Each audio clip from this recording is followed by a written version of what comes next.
आगे डिसाइड करते हैं। ये तो हो गया हमारे बेसिक नोटेशंस। अब हम जिसके ऊपर जा रहे हैं that is the average number of customer in the system. Average number of customer in the system, इसको डिनोट करते हैं एलएस से, या कहीं आपको मिलेगा ये ईएन से। ठीक है, average number of customers in the system, LS और ईएन, इसको हम निकालते हैं rho upon 1 minus rho. Okay, rho upon 1 minus rho is the LS और EN, that is the average number of customers in the system, not in the queue. अब बात करते हैं expected number of customer in the queue, that is LQ. Expected number of customers in the LQ, इसको denote करेंगे हम rho square upon 1 minus rho. Okay, rho square upon 1 minus rho. Next आ जाएगा हमारा एवरेज नंबर ऑफ या average waiting time in the queue is WQ। Average waiting time in the queue is equals to the WQ, और इसको denote करते हैं हम lambda upon mu into mu minus lambda.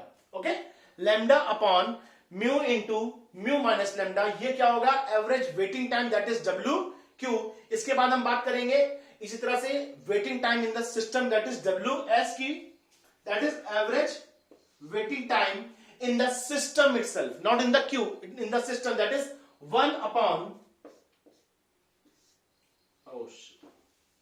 1 upon mu minus lambda. Okay, 1 upon mu minus lambda, that is your average waiting time in the system. अब इसके बाद हम बात कर रहे हैं average length of non empty Q. Average length of non empty Q, ये क्या होगी हमारी 1 upon average length of non-empty queue is 1 upon 1 minus rho. Okay, 1 upon 1 minus rho when L is greater than 0. तो ये हो गई हमारी average length non empty Q की। अब इसके बाद में आता है हमारा वेरिएंस ऑफ क्यू लेंथ।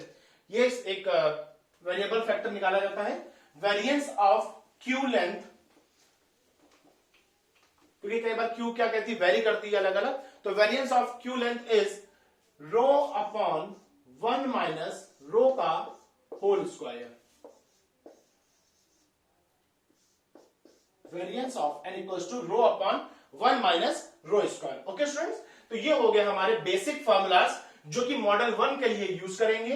अब हम इसके कुछ एग्जांपल्स चेक करते हैं, आगे डिस्कस करते हैं इसके एग्जांपल्स को। तो एक हम एग्जांपल लेके चलते हैं। सपोज एक मिल्क पार्लर है जहां पे क्या हो रहा है कि कस्टमर्स इंडिविजुअल जो उनका रेट है आने का वो क्या है 25 कस्टमर्स पर आवर में आ रहा है। तो सबसे पहले हमारे पास ध्यान रखिएगा मिल्क पार्लर है जो कि सिंगल चैनल को प्रोवाइड करता है। तो ये सबसे पहले तो हमें क्वेश्चन में ये देखना होगा कि ये क्या मॉडल 1, मॉडल 2, मॉडल 3 किसको बिलोंग कर रहा है। तो सबसे पहले कस्टमर्स मिल्क पार्लर, तो अराइवल जो होगा कस्टमर्स का मिल्क पार्लर में वो एक्सपोनेंशियल डिस्ट्रीब्यूटेड होगा, दैट इज कैपिटल एन। इसी तरह से सर्विस भी उनकी फिक्स होगी, कैपिटल एक्सपोनेंशियल डिस्ट्रीब्यूटेड होगी। मिल्क पार्लर है तो एक ही चैनल होगा 1, कितने भी कस्टमर्स आ सकते हैं इनफाइनाइट, और first come first serve, that is FCFS।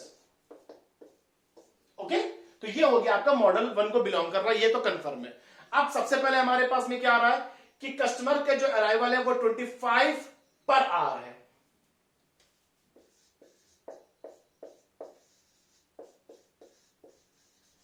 Clear? तो कस्टमर्स कैसे आ रहा है 25 पर आवर्स, उनको सर्विस प्रोवाइड करने में जो टाइम लग रहा है वो कितना है 30 पर आवर। सर्विस टाइम क्या है 30 पर आवर। तो इतना क्लियर हो गया। अब ये अराइवल टाइम है तो इसको हम बिलोंग करेंगे, डिनोट करेंगे लैम्डा से। ये सर्विस टाइम है, इसको डिनोट करेंगे म्यू से। तो लैम्डा और म्यू की वैल्यू निकल आई, और आपने देखा होगा कि पूरे फॉर्मूला जो लिस्ट है हमारे पास है कि लैम्डा और म्यू ही निकालना है। अब यहां पे हमें क्या करना है कि मॉडल 1, अब इस क्वेश्चन में सपोज हमें मॉडल 1 के सारे कैरेक्टरिस्टिक्स को निकालना है। तो एक एक करके हम लोग चेक कर लेते हैं। सबसे पहले हमारे पास में आता है traffic intensity, that is rho equals to lambda upon mu 25/30 equals to 5/6। ठीक है, तो ये हो गया आपका लैम्डा अपॉन म्यू। ध्यान रखिएगा, लैम्डा अपॉन म्यू के रो के लैम्डा को डिस्कस भी किया था। अगर लैम्डा की वैल्यू म्यू से छोटी है तो ये हमेशा लेस देन 1 आना चाहिए, लेस देन 1 ही आ रहा है, तो ट्रैफिक इंटेंसिटी हमने कैलकुलेट कर ली। अब हम बात करते हैं expected number of unit in the system, that is LS की।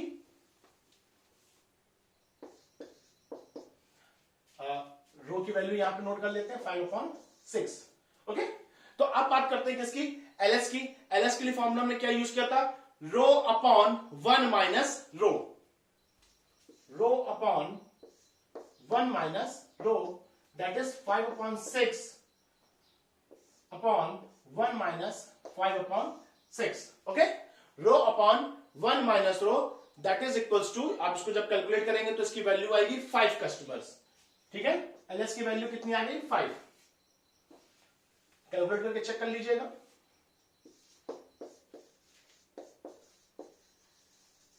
ठीक है, तो एलएस हमने कैलकुलेट कर लिया। अब एलएस के बाद हम क्या करते हैं, क्यू लेंथ कैलकुलेट कर लेते हैं, दैट इज योर एलक्यू। एलक्यू के लिए क्या फॉर्मूला में यूज किया था, रो स्क्वायर अपॉन 1 माइनस रो। जब आप इसको कैलकुलेट करेंगे तो आपका जो आंसर आएगा ये आपका आएगा 25/6 customers.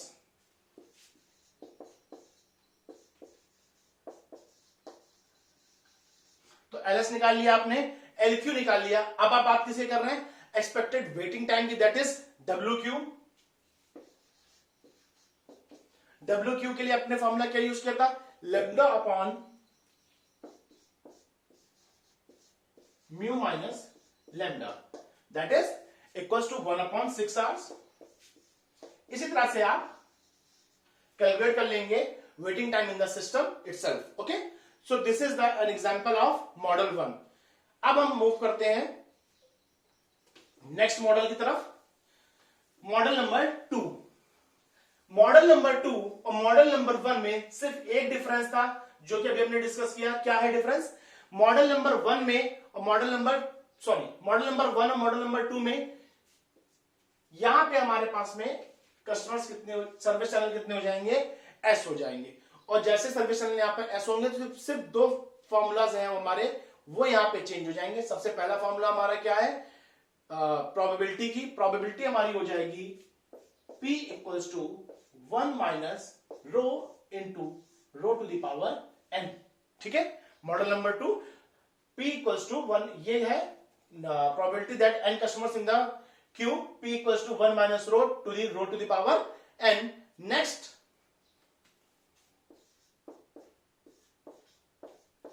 EV equals to 1 upon lambda minus 1 upon lambda into e to the power e n। en आपने ऊपर ऑलरेडी निकाला था, अगर आपको याद हो, ये क्या था, length of the system, that is en, और ev क्या था, लेंथ ऑफ द क्यू। तो ये आपका ev और en का रिलेशन यहां पे एस्टेब्लिश हो गया। अगर डायरेक्टली आप निकालना चाहते हैं ev की वैल्यू को, which is equal to 1 upon mu minus lambda. ठीक है, तो ये मॉडल 2 का क्वेश्चन है। कुछ सिंपल से क्वेश्चन आएंगे, आप चेक कर लीजिएगा प्रॉपर। हालांकि मॉडल 2 बहुत ही कम पूछा जाता है। अब हम मूव करेंगे मॉडल 3 के ऊपर।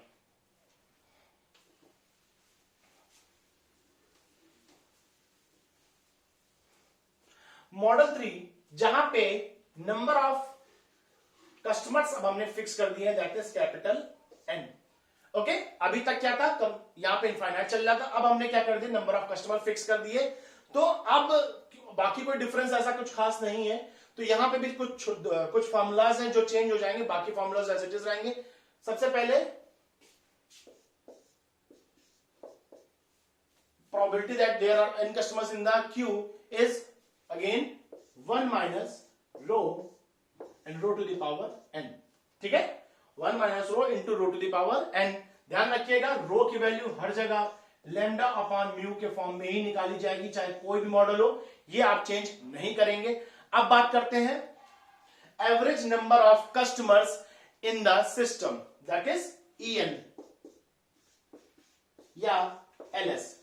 Average number of customers in the system, EN या LS, ये आपका इक्वलेंट किसके होगा, 1 minus rho upon, that is 1 minus rho upon 1 minus row capital N+1। ध्यान रखिएगा ये कैपिटल N+1 स्मॉल n से अलग है। कैपिटल N का मतलब क्या है, maximum number of customers in the system. तो 1 minus rho upon 1 minus rho to the power N+1 multiply with sigma n rho n, where sigma की वैल्यू n इक्वल्स टू 0 से लेके कैपिटल N तक जाएगी। ओके स्टूडेंट्स, तो ये हो गया आपका average number of customers in the system. अब हम बात करेंगे average number of customers in the queue, that is EV की बात करते हैं अब हम लोग।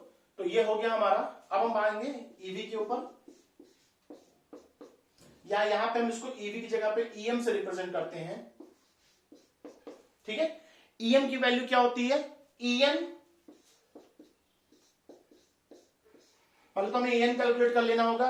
EN minus rho into 1 minus rho to the power capital N, 1 minus rho to the power capital N upon 1 minus rho to the power capital N+1। तो ये हमारा आ जाएगा यहाँ पे EM।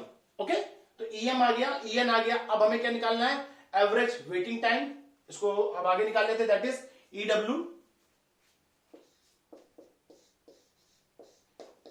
Equals to EN upon, यहां थोड़ी सी space हमें चाहिए होगी, EN अपॉन लेमडा। ठीक है, EN upon lambda is known as the average waiting time in the system, not in the queue. अब बात करते हैं average waiting time in the queue, या जिसको आप WS से डिनोट करते थे, याद रखिएगा, सिंबल ना चेंज करें हम लोग, WS। अब average waiting time in the queue is EM upon lambda. तो जब क्यू की बात आई, सिस्टम की बात आई, तो EN that is length of the system, EM that is length of the queue upon lambda. तो ये हो गया आपका model third. So this is the end of queue theory students, and that is the end of operation research या optimization techniques. Thank you student, do practice and ask me question if you have, you can directly ask me any question. Okay student, thank you.